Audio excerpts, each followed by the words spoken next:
Stay. Yeah. Oh, look at that, huh? Unbelievable, huh? Unbelievable. What people will sit and watch it is unbelievable. Yes, A lot of tricks you can do with a bandana. Just tricks, you know. Tie a knot in it. It's a knot, right? No, it's not. One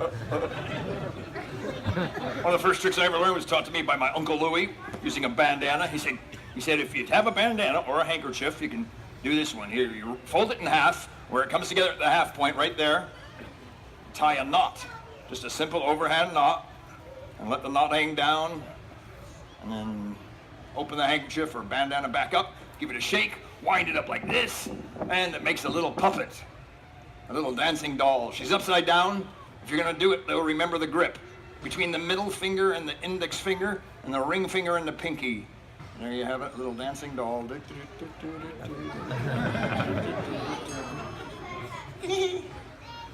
Her name is Fatima, and there's a little poem that goes along with her. It goes, Fatima was a dancer gay, and for a nickel she would play, but if a quarter you would pay, she'd do the Tara Bumptier. And you look on one side and you pull it up, she spins around a couple times. It's Fatima the dancing doll. Hey. And you do this and people clap. All right. What do you think, this hat or this one? Yeah. This one? I like them both. That's the old one, this is a newer one. Magicians use exercises to keep their fingers nimble or limber. One of the exercises is called prestidigitation. That's what this is called, prestidigitation. It's a big word. All it means is evidence of a misspent youth. No, it doesn't mean that. It means manipulating objects with the fingers. Fingers are digits in Latin. Do you know that? Digits, fingers. Prestidigitating. Presti means move. Notice the coins. One goes forwards, one backwards. This one forwards, this one backwards. Forwards and backwards. Then this one forwards and this one backwards. Forwards, backwards, backwards, forwards. Both forwards, both backwards. Yeah, I know. Just swallow the sword. Not yet. Not yet. I used to practice this thousands of times a day, so I'm going to do it.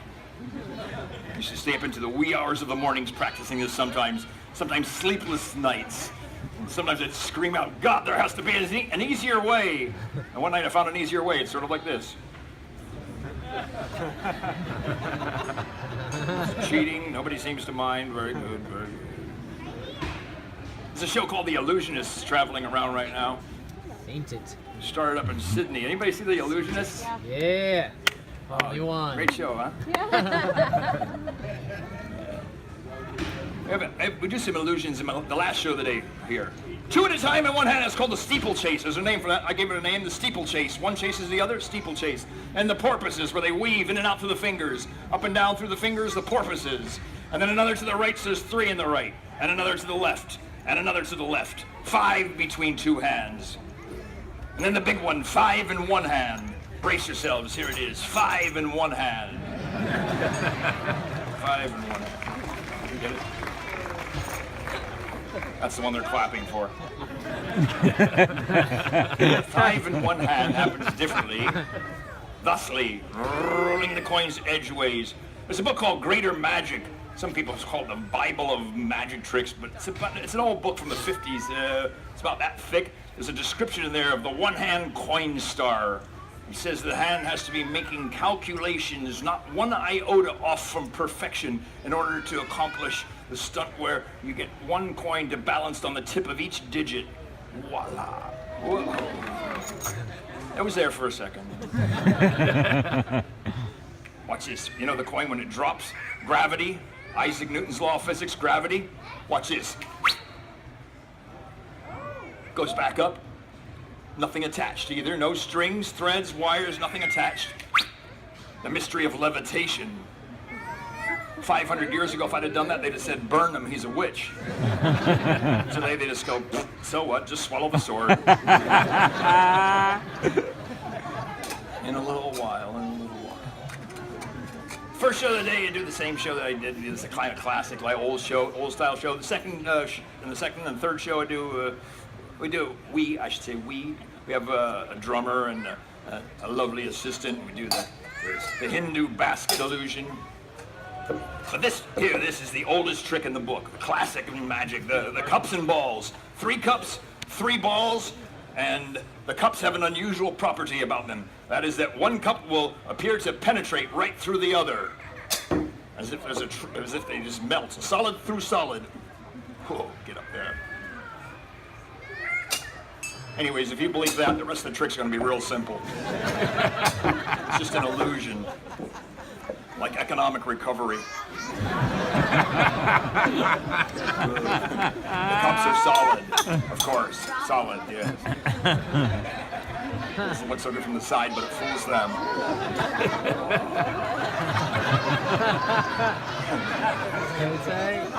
Look, the balls are under the cups. The cups are resting on top of the balls. See that? Watch this, in one swift movement. The balls are all now beneath the cups, and you know they are.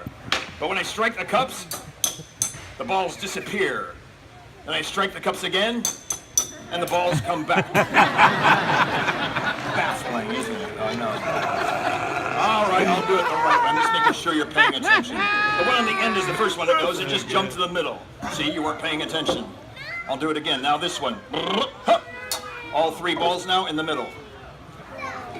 That's good. Don't applaud. Let it accumulate. Take that kid out of here. Just keep your eyes on the little red balls. One by one, the balls are going to vanish from the fingertips. Simply by taking a ball, tapping the hand with the magic wand, it is gone. And I'll do it again 2 more times. Again, take the ball, tap the hand, gone again. And the last time, we'll leave the ball right there. Last week, a man said it's up his sleeve. I said, sir, up yours. It's still there. The ball here. Go, oh, back under the cups. They're all back under the cups. Whoa.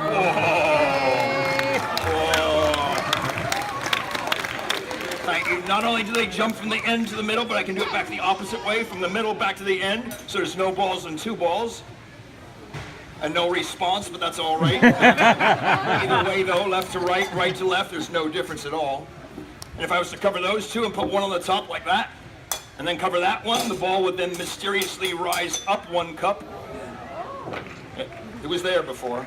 Am I going too fast for you people? Here, this time we'll do it the other way. This time it goes down. Up, down, left, right. Thank you, thank you, thank you, thank you, and you too, thank you. Oh, let me make this a little bit easier to follow. I'll eliminate 2 of the balls. 3 balls might be too confusing for some to follow. I'll get rid of those 2 and just use this one here. With the cups in a stacked position, it will appear as though the ball penetrates right through the top of the cup, as if there's a trap door there. Look at that. Unbelievable. Even changes the shade of color. And it comes back again over here. Should be. Oh, yes. But it doesn't just come back. Keep this to yourself. What happens is when I take the ball, I don't really take the ball. Looks like I take a ball, I take nothing. I watch the hand move away. Your eyes follow the movement as well, but there's nothing there. Magicians call this misdirection. I direct your attention somewhere other than where I want you to look. I could do this all day, nothing would happen. Take nothing, then put nothing away. So you think I'm putting the ball away, but I put nothing away, you stupid people. Nothing. It's here. But rolling the cup back and then forward and letting it go at the last second, that will make it look like it comes out from under the cup. But when you see it in the pouch like that, how many balls does that leave in the middle? How many? 2. No. Yeah, you're right. 2. If you want 3, you can have 3. All right. Huh? All 3 balls at the same time in the pouch together. And now all 3 balls are going to appear under whatever cup you say, princess. Tell me any one at all. 1, 2, or 3. The cup that you say, all 3 balls will be under. Are you a good princess? 1, 2, or 3. Number 1. You can have number 1. That's okay. It's all right. It's all right. You see over here? Look at it. You can't even get it out of there. It's a little pumpkin. It's a pumpkin. And over here there's the lemon, and over here there's an apple. It's the mystery of the cups and balls. Pumpkin. It doesn't even fit back in. I bet you can't get it back in. You can't. You can't, because there's a glass of wine in there, too.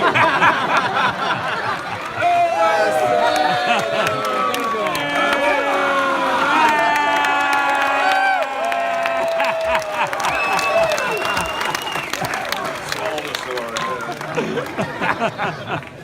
All right. It's time for the sword swallowing.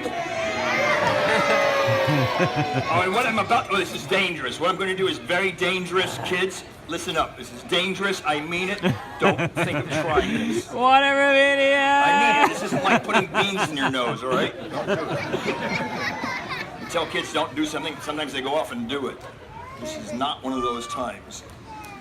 And people sometimes say sword swallowing. Oh, we know how that works. The swords collapse. They go in the handle. Everybody knows that. You hear that all the time. I hear it. They do not go in the handle. If you'd like to believe that, you're welcome to believe whatever you like. And this sometimes makes people squeamish, disgusted, grossed out. I'm aware of that. If you don't want to see it, I don't want to do it. Do you want to see it? Yeah! All right. Here, you do it. No. I'll do it. It's all right for me. I've been professionally trained, and also I have this. Special water from India. From the banks of the river, water from India. It's a superstition. It keeps you protected. Makes you want to go, huh? To India. Oh, just let me stretch a little bit. I'll do it. I'm just getting ready. A couple deep breaths.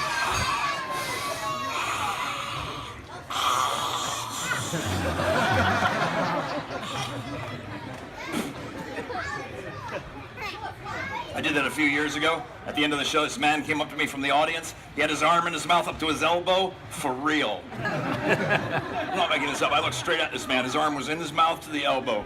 I couldn't believe it either. I was like this. And I said, "Excuse me, sir, that's impossible. Would you take it out?" The man pulled his arm out. He was an amputee. Had his arm cut off right there. Some people have senses of humor a little different than others. I suppose. Nothing to worry about. I know what I'm doing.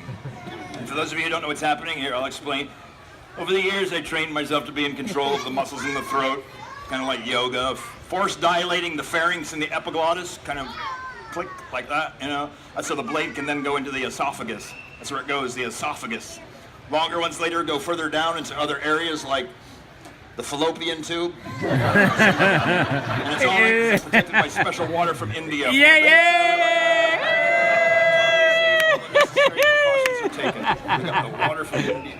I said that already.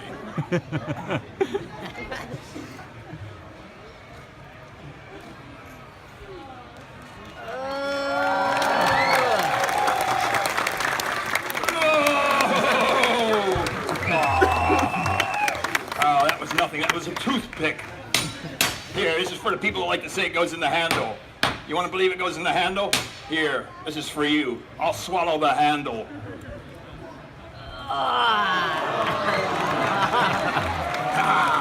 Gag me with a spoon? No way. Yeah, of course it's real. And notice the length of the blade.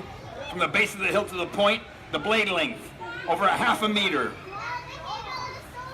Yeah, you can see how far down that goes?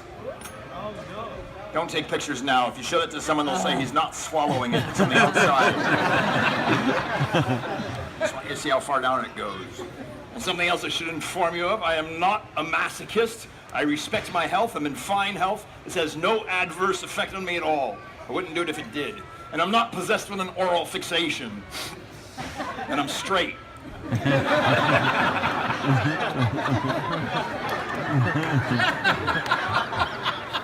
I grew up in a carnival family. Yes. Used to dream about running away and joining a normal one, but that's another story. There's no normal. You folks heard about the carnival down there in Miami that got hit by the hurricane last week? Ugh, it was so sad. I had friends that were down there. They said it knocked down everything, except for those 3 milk bottles.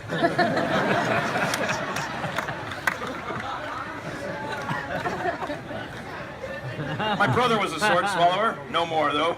Yeah, he swallowed a sword once. It was way too long. I told him, I said, don't do it. It's too long. He didn't listen to me. He doesn't swallow swords anymore, folks, but now he has a job working in the parking lot, picking up papers.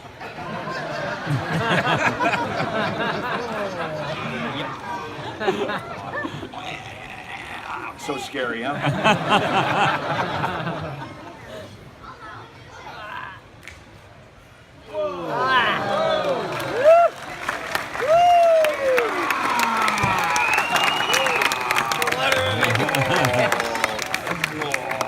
Oh, here's something a little different for you. Not sword swallowing, not even a sword. It's another one of those things from India, though. That's where all these things come from originally. India. Fire eating, sword swallowing, laying on beds of nails, walking on hot coals. India. Napolis. Nowadays, it's a big thing with body piercing. Kids pierce themselves everywhere, you know, like the eyebrows, cheek, chin, nose, lip, tongue, here, there. Yup. I researched things like this and I found out about body piercing. It was not originally done for decorating the body with jewelry. It was for when they took vows of silence. Still today, there's people that take vows of silence where they'll stay silent for days, sometimes longer. Imagine that, kids. Be quiet a whole day. Don't say a single word. Just listen. Not today, I guess. You could, though, anyway. But in India, they use one of these things when they do it at first. It's called a trishul, or a trident. What they do is they pinch the tongue first to get the blood out, and then they take this, and that's the tongue. No pain, no blood. Well, maybe a little. You want blood? Here. Oh, yeah, right, like I'm really gonna do that. I like this because it lets me look out and see people's faces. Swallowing swords, the head is stuck back. All I can do is look up in the trees. But with this, I get to look out and see your beautiful faces. And the real reason why I do these things, folks, is because I like to watch the expressions on people's faces change.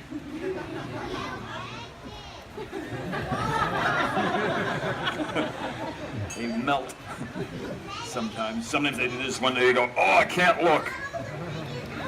But right now, some of these kids look a little disappointed, and I don't want to disappoint the kids. I know you want to see it. Here, I'll do it for you. You want to see it? Yeah. Ah, ah. Is that what you want to see?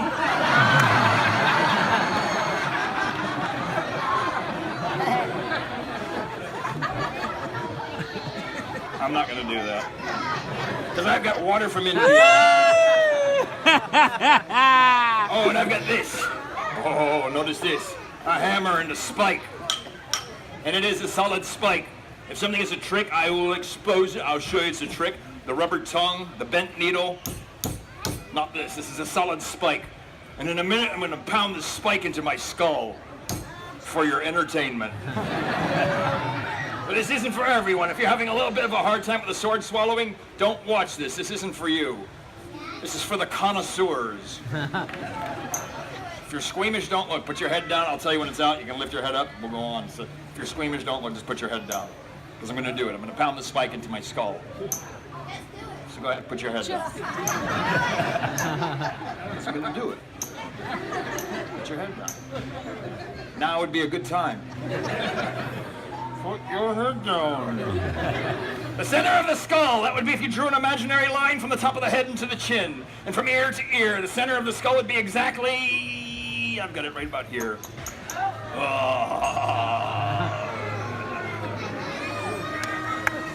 Technically, that is the center of the skull. You don't get your money back. But I'll do a little better for you here. Take me home to meet your dad. Maybe it'd be better if I did this so you can't see it. There, it's gone. Don't laugh. I sneezed last year. I nailed a kid to that tree over there. Look, folks, that's entertainment. You can lift your head up. It's out. Water from India.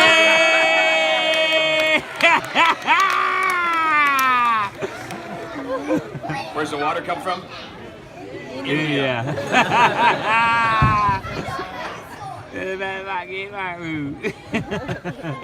Thank you for observing the no smoking areas, you smokers and